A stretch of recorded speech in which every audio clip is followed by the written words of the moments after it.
Hello everyone! I am here on one of the rooftop decks to give you a July tour to show you how everything is going. Now you just saw the tour of my garage deck, so that's the first full tour I've ever done. I do have two rooftop decks as well. This one that I'm on right now faces west, the other one faces east, and I am going to split them up into two different tours just so I can go through all the plants with as much detail as I want. Now the deck that I'm on right now is actually the deck I've been gardening on the longest. When we moved in here in 2020, I immediately put some of the raised beds that we moved with, the grow bags that are out here have been here since 2020. My garden was much smaller then, and I've added a lot to it over the years, but this is the garden that I feel like I'm most familiar with. I know what I like, I know what I want to grow in the different spots, and it's just filled with so many happy garden memories here. So this is what we're gonna tour today. And then I will go around and take you to the back rooftop deck garden for the next video. But a little bit of information about this space. This is, like I said, west facing. It does get full afternoon sun. This is the area of all of the outdoor space that gets the most intense sunlight. I have burnt many a plant, mostly hydrangeas, out on this deck. So there's just some plants that cannot handle the extreme heat of being on a roof and getting sun in the afternoon. This is about 18 by 19 square feet, and I do have a little bit more room on this deck compared to the back rooftop deck just because there are air conditioning and mechanical units back there. I do think the garage deck, yeah, it's definitely a little bit bigger than this space, but not too much bigger. So let me go ahead and I'll take you around and I will show you how my garden is looking in July, which is always the best month, at least for me, because everything looks lush. Everything's starting to bloom, and the pests and disease haven't taken over my garden yet. Where I've positioned the camera right now is the door that's actually goes into my office, so I get to see this all the time that I'm working, if it's not too hot to actually come outside and work. But I'll come out here, I see this center raised bed first, and I just wanted to talk quickly about the containers that I have out here. So the one behind me, which you can't see because it's filled with plants, and the one in the center that you also can't see because it's filled with plants. These are my oldest two raised beds. They are from Grownomics. I got this one in 2019. This one, I think in 2021 or the end of 2020. They stay right here because they're too heavy to move. I do not empty out the soil. So the potting mix that has been in here since we moved here in 2020, 2021, it's still some remnants of it in there. Just every season I add compost. I add perlite for drainage because the potting mix does become compact. And then I will add in granular fertilizer and honestly, anything else that is good for plants that I have in my closet inside. So I do just want to mention that because I get asked about that a lot. And you can see how good all these plants are still doing, despite me never having emptied out these beds entirely. So I will link down the video below in case you want to be able to, one, see the containers, and two, see my process for everything that I put into these beds every spring to create this garden. But now let me take you up close and we will look at all the plants in these different beds. Now we are still over by the door where I first exit out into the garden. The center raised bed, I always put my favorite plants because that's what I'm going to see mostly from the window. I've grown zinnias in this elevated bed since I think 2021 was the first year I planted zinnias. I've done a few different varieties. I did Benary giant zinnias, which got way too tall for the wind up here.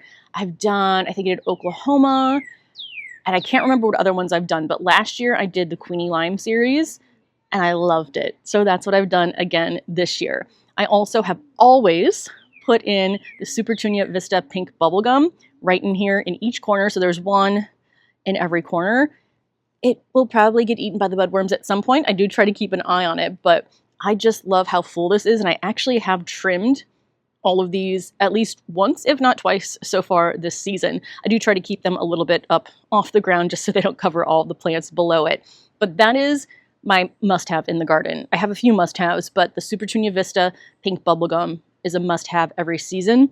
I haven't had a Supertunia Vista or any Supertunia. The Supertunia Vistas are typically the most vigorous. I have not had one that has grown more vigorous yet than this one. And then in the center here, I have a Supertunia Mini Vista Yellow.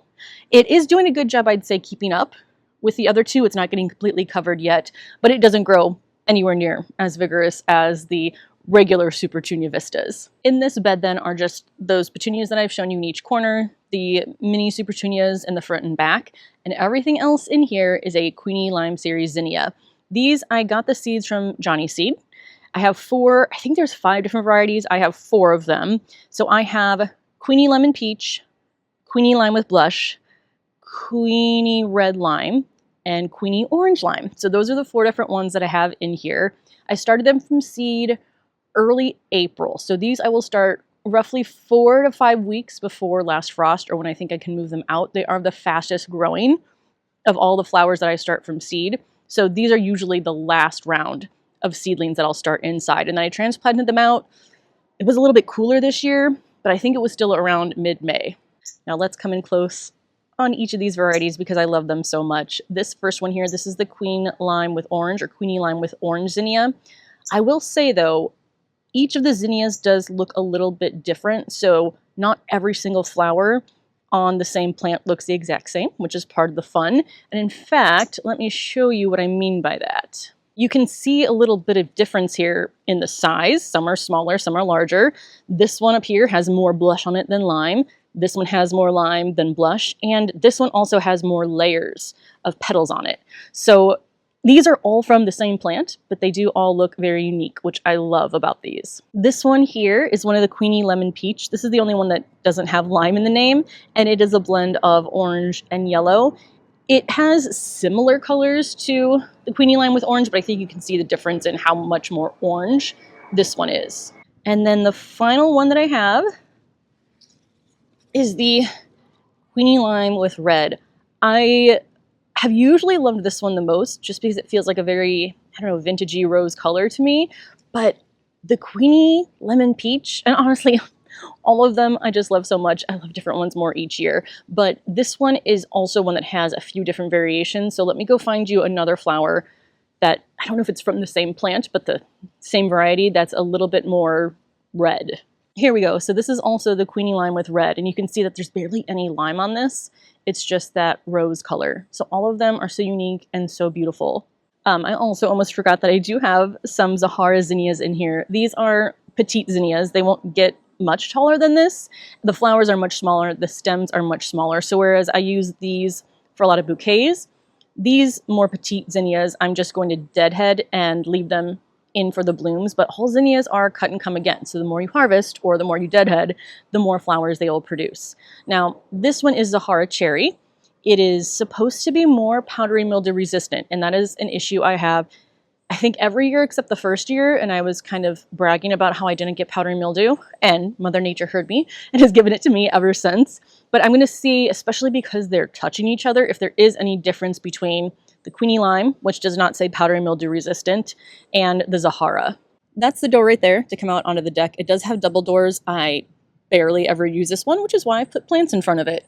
But I'm going to say I love every section, but I love this section because I wanted to create something that was pretty, that I could put plants on, but also use for storage, because in the past I would just have a whole pile here of garden supplies, which I mean I still do. I have tomato cages over there, I have a garbage can, a broom, a dustpan, but I wanted a place to put my pots where you can't see them, and there are actually pots behind this flower box right here. I think I have a whole separate planting video of this that I'll link down below. So similar to the garage deck, if there's a specific video showing where I planted a part of this, I will link it down below so you can see exactly what I put where and how it looked when I first planted. There's a cardinal. Oh! Everyone quiet so we don't scare it away. Hi. They're so beautiful. But anyway, back to the tour. So I got this flower cart, I think it was 2022. It is from the brand Deer Park Ironworks. That's who makes it. I know they sell it on Home Depot. I think they sell it on Amazon. I don't know if this brown one exists anymore or is available, but I know they have a black one. They have other size flower carts. So I will link down below their website, and if I find this exact one somewhere, I will also link it down below. But I love this. So this is mobile. I mean, not when you have a bunch of plants sitting on it, but I can move it back and forth. There are wheels underneath here. But in the front, I have one window box here. I have one Super Tunia Vista pink bubblegum in the center. I have two Silver Falls Dichondra on the side. I first planted these in here last year. I had all white flowers and then silver foliage, and these did such a great job of hiding stuff on the bottom shelf. So that's why I included them again, and I probably will do something similar every year, maybe switching up the colors a little bit, but I just love how the pink looks. And it's a pretty simple planting. I mean, it's the same plants here, same plants in the pot below. When you do that, it almost looks like when this one will get longer, that it just trails into that and it's almost like one long plant instead of two different containers. So I'm excited for that to happen.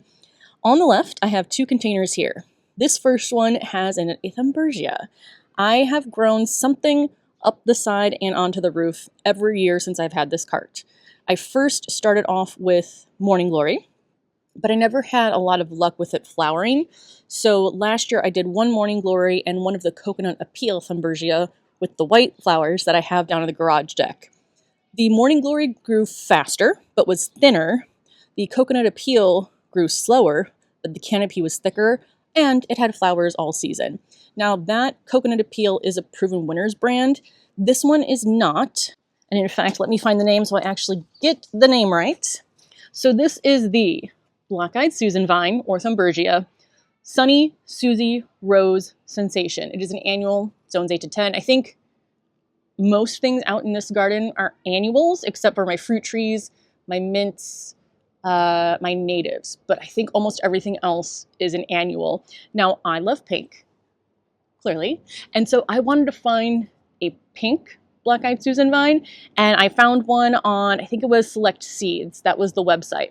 When I showed this, I did have other people tell me it doesn't flower as much as the Coconut Appeal, which I do think is true.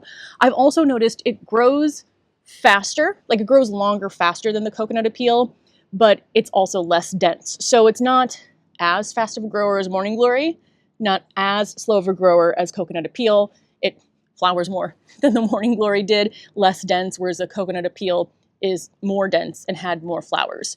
So I don't know, I really love how the Coconut Appeal looked here last year, just with the fuller coverage. I might go back to that. I might mix one of each, who knows? But I am glad that I finally found a pink Thumbergia. And then in the back here, I just have a pot with a dahlia in it.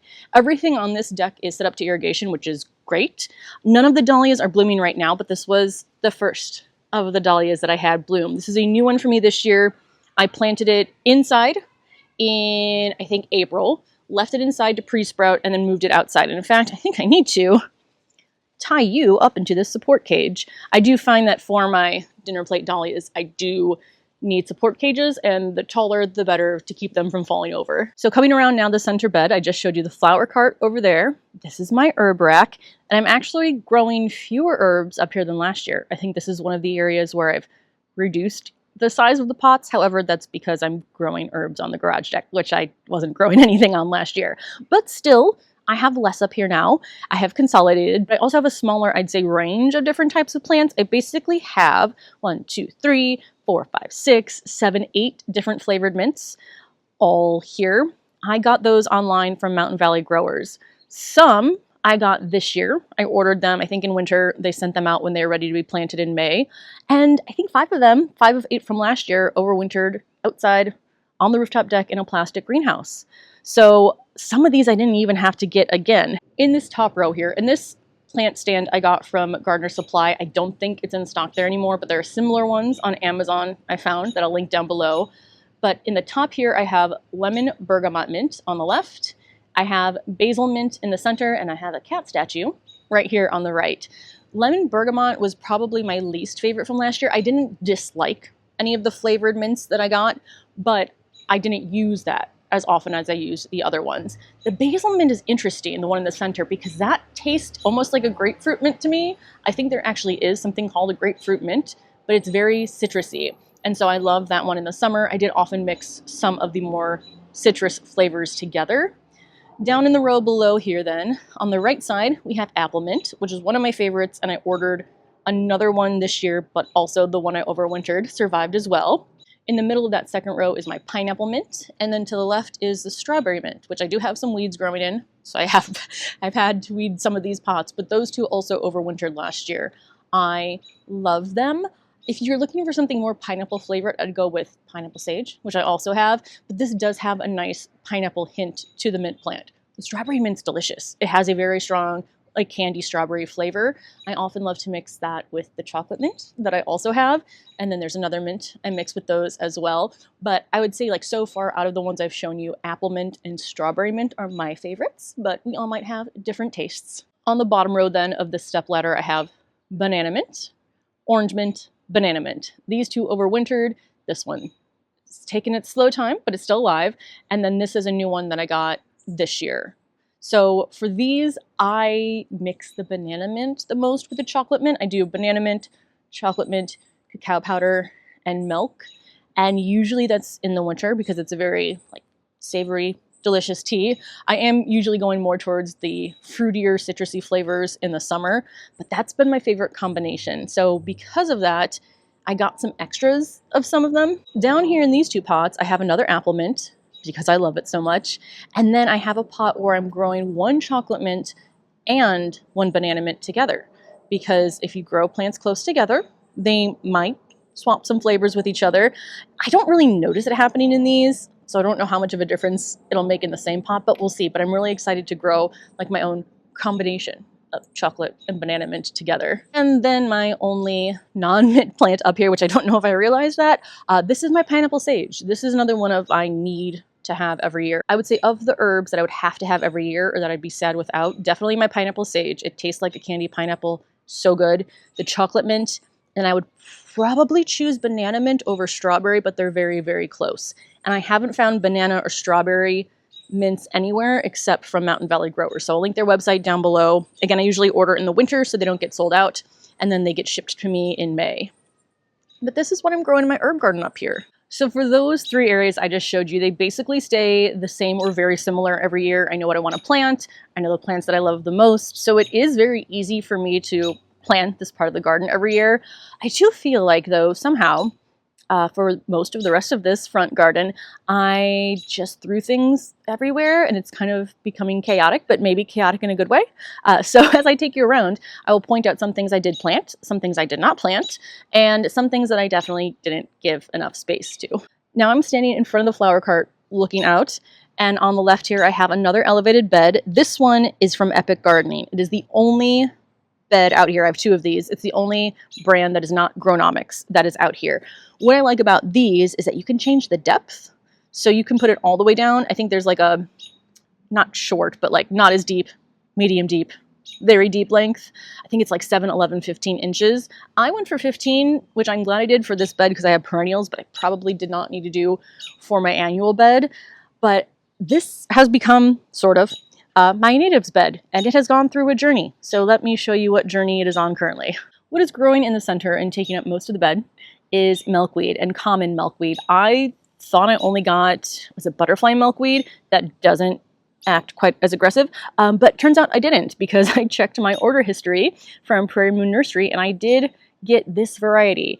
Prairie Moon Nursery, they sell both native seeds and native plant starts, and you can sort by your zone, by what color you want when you want it to bloom. Highly, highly recommend them. But I started these from seed 2 years ago in a different bed. I transplanted it here last year. It was like one stem of milkweed, and I actually had 2 Rudbeckia on either side that were taking over the bed, and I thought they were going to take over the bed this year, but I have not seen any sign of life from them, and the milkweed has filled almost the whole bed. I have had a small flush of blooms. I haven't seen any monarchs on it yet, but I'm hoping they come to realize that I have this sitting here for them. But what's also cool about this section is that it was covered in aphids, this milkweed. And for a plant like this that I feel like is more hardy, I just left them, and maybe 2 weeks after the aphids first showed up, all of the lady beetles showed up, and lady beetles eat aphids.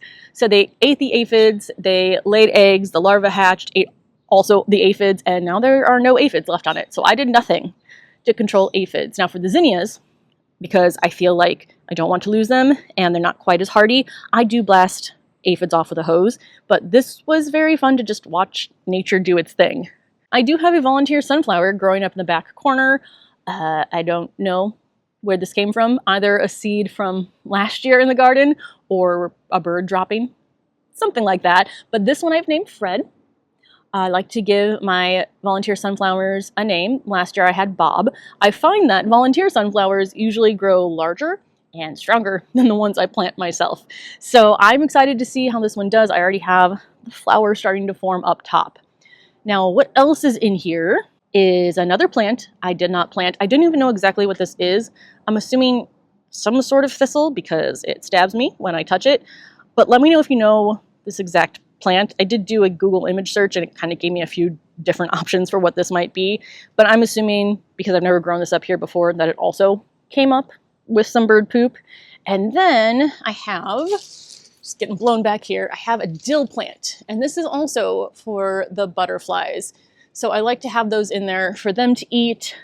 I have planted at least 10 different plants in here at different points that were perennials and supposed to come back, but now it really is just these 4 that have taken over the bed. I also have 2 columnar apple trees up here. I have 2 downstairs, 2 up here for a total of 4. I love these because, look, I can even fit a whole tree between 2 of my raised beds. So the columnar shape of these fruit trees I absolutely love. I had the same thing happen though up here that happened downstairs. So the ones downstairs I've had for 2 years. These I just got this spring. This one bloomed a lot earlier than this one, so I had to do hand pollination. This one shows no signs of apples, but this one I do have 1 apple on. So I call that a win. And I also did plant some strawberry plants down below. Now, just so I can show it off, and hopefully not break it off, this is my 1 apple. The one downstairs, which again is a year older, has 4 on it now after I thinned. This was the only one that came, so I did not have to thin this one. But again, I have 2 different varieties because you need cross-pollination, and this is the result. Now, before I get to the Gumrina growing in this bed, where I grow Gumrina every year, let's address this. So this is a pumpkin that I think was just a pumpkin that I got from Burpee. I've grown pumpkins in the past, always compact, smaller sizes, but I thought, you know what, I have a plant. Let's just put it in a corner and see what happens. This one is larger than the ones I previously grown. No, I did not read the label before planting this. I did not look at the mature size. I just went for it. So now I have this pumpkin plant, which was growing this way and covering my vegetable plants over here. So I used a cage to shove the plant that way, held up by terracotta pots. And then I have 3, I think you can only see 2 of them, 3 shorter cages that are propping the vines up and trying to get them to trail this way. So this is what happens when you don't adequately plan. Now coming up to the parts that I did plan for in this garden, Gumrina. Now I love Gumrina so much. It's one of my favorite flowers to grow. I always brag about how easy it is to grow, how I never have any issues. And of course, this year I had issues. I start these from seed about 8 to 10 weeks before last frost. So I started these the first week of March. I've done that all the time, the last 4 or 5 years. I transplanted them out, but then I think because the weather got cooler, like it looked like we were good. It never got below freezing again or below frost, but it was cooler for longer. Gumrina do love the heat, that they were just very stunted for a long time. Now you're probably gonna say, but Bethany, your bed is full of Gumrina. Yes, but I did not grow all of these. All of these that kind of look like a little firework, that's how I describe them. These are the Truffula Pink Gumrina from Proven Winners. So these were sent to me. The light pink ones here, these I got from Gethsemane Garden Center. I've grown one similar in color that was raspberry cream, but I don't think this one was labeled as anything more than just pink. But it looks closest to me like raspberry cream that I have started. The ones I've grown are basically anything that's not those 2. So QIS Orange up here.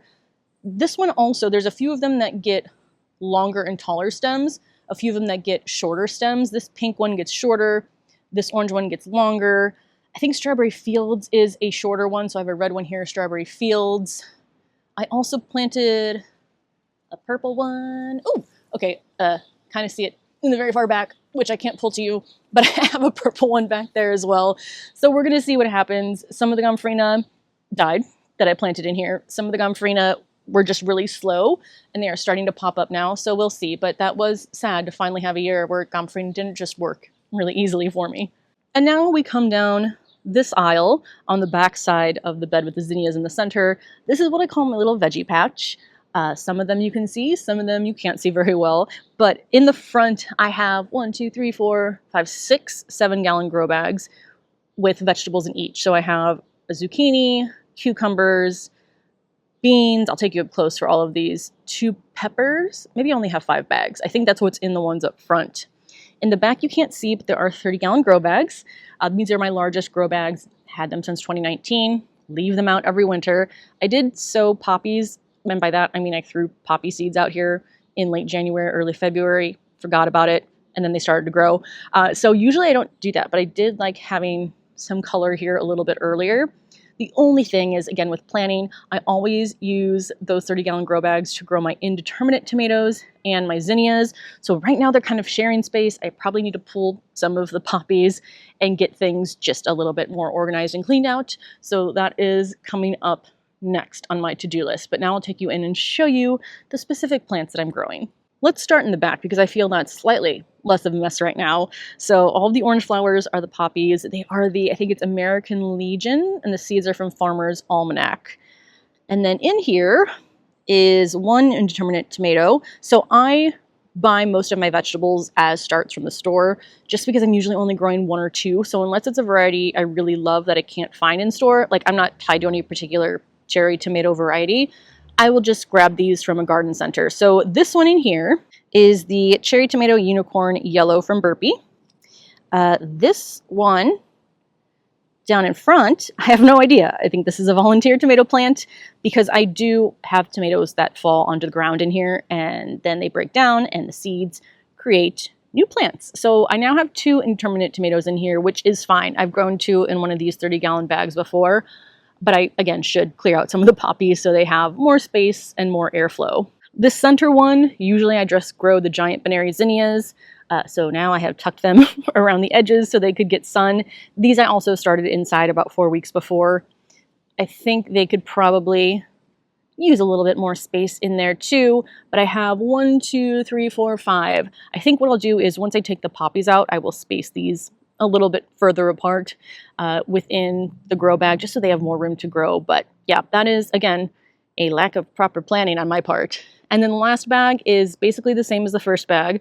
There is an indeterminate tomato in the center. No volunteer indeterminate tomato, unfortunately, in the front. But I did toss 2 more of the zinnias in here. In the row in the front, I have just a green bell pepper plant. Green bell peppers are my favorite. I don't really love jalapenos that much, or not enough to use limited space that I have in my garden for them. So there's 1 pepper plant in there. There are multiple cucumber plants in here that are growing into my pumpkin. Let's see how many there are, either 2 or 3. I see 1, 2, 3. There are 3 cucumber plants, which I normally would not grow all in 1 bag. So here's what happened with my cucumber plants this year. I started some inside, I think about 4 weeks before last frost, along with my zucchini. I moved them outside, and again, because the temperatures were cooler for longer, but not below frost, they died. So then I got another round from the garden center, and I planted them, and it did not warm up, and they died. So this is my 3rd set, and once there were already 3 growing, I was like, you know what? I'm not going to thin them because who knows what's going to happen. And now I have 3 growing in 1 7-gallon grow bag. But because they are growing like more out of the bag, they don't seem to be too smushed together in that grow bag. So we're going to see what happens if my whole deck just becomes 1 giant mash of cucumber and pumpkin vines. In the next bag over is 1 round zucchini plant, and round zucchini is my favorite just because they're cute. I love a lot of things just because they're cute. So these are circular zucchini. They're a little bit maybe like more difficult to cook with, but they're cute, so that's why I grow them. In here, I have 4 bean plants. I have 2 green beans and 2 that are purple. I have already done a harvest, but I basically put 1 around each of these corners. And let me see if there probably is more to harvest soon. Yes, look at this. I'll let these get a little bit bigger, but I was at first nervous that I put too many in here, but they've also done really well with 4 in 1 7-gallon grow bag. And then I have another pepper plant. Moving along now to this bed in the corner, this is where the beds start getting more messier and more confusing. But I do have in the back 4 straw flower plants. I mostly use the straw flower plants to harvest the flowers and dry versus putting them in fresh bouquets. They dry almost identical to how they look. on the plant, and they are cut and come again. So I really like having those. They don't fill up as much space as you can see. I mean, if I did cut them a bit further down, they would branch more, but they're not a plant that's going to fill out a lot of space. Now, also in here in front of that, I have a Cosmos there, got from a garden center, don't know the variety. Truffula Pink Gumrina. I have another one of the Cosmos that I got from the store there. There appears to be a Cosmos growing there that I did not plant. I have a row of carrots here in the front. And then in the very front row, I have some Angelonia. Oh, I do have this in the Gumrina bed as well. I think I forgot to mention it. But this is one of the cascading ones. So it's the angel face purple cascading Angelonia. I have some that grow upright, some that cascade. So I just thought this was really pretty to put in the front. And this is also cut and come again, which I did not realize. So I've been putting more of this into my bouquets as well. In each corner, I do have a cantaloupe plant. They weren't doing very well. I thought they were going to die. They didn't die, but they are small still. So pretty far behind. I mean, these are a more compact variety, but they shouldn't be this small usually at this time in the season. So I don't know. We'll see how they do, see if I get any fruit from them. And then if I take you in to the middle back of the bed, my tiny Tim tomato. Now this one's falling over. I should probably put something there to support it just because it is so top heavy right now, but these really only get to about a foot tall. And look how full this is of tomatoes. I have 1, 2, 3 in here. Oh, and also some status popping up in front. This is my first year growing these, and these are so cool. Okay, I need to remember to come back out and stake you up. Let's hold you with the status for now. Sometimes this works. Let's see. Ah, yeah, there we go. Then we're over to this wall, which is the fourth wall, so the last wall of my garden. Up front, I have a raspberry plant in a 16-inch pot. This is a Heritage Red Raspberry. I have 2 of them. One was a propagation from the other. I don't remember which one was the original versus propagation, but I got them online. Well, I got the one online from Stark Bros, and it really was as easy as just digging up one of the canes and planting it in the other pot. I have had these for many years, so I think 2021, I'll leave them out on the deck uncovered over winter. This is the hardiest plant I have, the easiest one that survives over winter without any issues. And I have already had some raspberries off of it. In fact, let's see if any of you are ready, or just almost ready. Yeah, almost ready. They're not easily coming off the plant yet. And then I have a lower raised bed here. This one is my longest raised bed again from Grownomics. It's also the shortest one to the floor. It's still elevated, so all my beds have bottoms, or else the soil would be falling onto the deck. But this one I think is only about 17 inches off the ground. And then I have another raspberry plant, and then I have another Epic Gardening bed behind it. I don't know if you can tell, but this is where I know the least of what is currently going on in my garden, but it also is kind of fun and exciting. In this shortest bed, I have some sunflowers that I can't remember which ones I actually planted and which ones were volunteer. I do know that this giant one was a volunteer. I have named him Hank. I think he might even be taller than Bob was last year because he's in a shorter bed than Bob was. So that's a volunteer sunflower. I feel like this might be one of the Sunrich Summer Provence sunflowers that I planted. And then I have the compact teddy bear, where is it? Teddy bear sunflowers that are shorter. So these right here are little petite sunflowers. I also have 3 dahlias that I just threw in here, a mixed bag, so I don't know what they're going to end up looking like. I have, oh, why is there a poppy growing here? Well, apparently I also have a poppy. And then I have some sweet peas that said they didn't need trellising. And I mean, they're still growing, but I feel like I probably should have trellised them. And then I also have 1 Weigela in a pot. So this bed, not sure how it's going to end up, but I am very excited. And now over to our final bed on this deck. This one again is from Epic Gardening. I have it set at the lowest depth. I have 3 watermelon plants in the front. They are growing faster than the cantaloupe. I've put this trellis in front to try to make them grow around it. Again, should probably done better planting with my melons, but here we are. This is the other raspberry plant again, so 2 of those. Now if we come in here, I have some dwarf zinnias. These I direct sowed, I believe. Yes, I just drew a line with my finger. I direct sowed these. I got them from Sow Right Seeds, and they're so cute and small. Now, similar to the Zahara zinnias, I don't think I'm going to use these in bouquets, but I am going to just leave them here for color and deadhead them once they start to look a little bit old. But look how cute and petite those are. I also have other zinnias, but I haven't seen them pop up yet. And then I have dahlias. 4 dahlias, I believe. 1, 2, 3, 4. These all came back in my garden. So they just started popping up in random beds. That has never happened to me before because we are usually too cold for dahlias to survive over the winter, especially when they're in containers. So I don't know what happened because it was cold, but 4 came back. And some in spots that I don't remember ever having dahlias. So again, not really sure how this happened, but these were all free to me dahlias for this year. And I have no idea what they're going to look like, but I am excited to see how everything grows. So that is my front deck garden and how it's looking in July.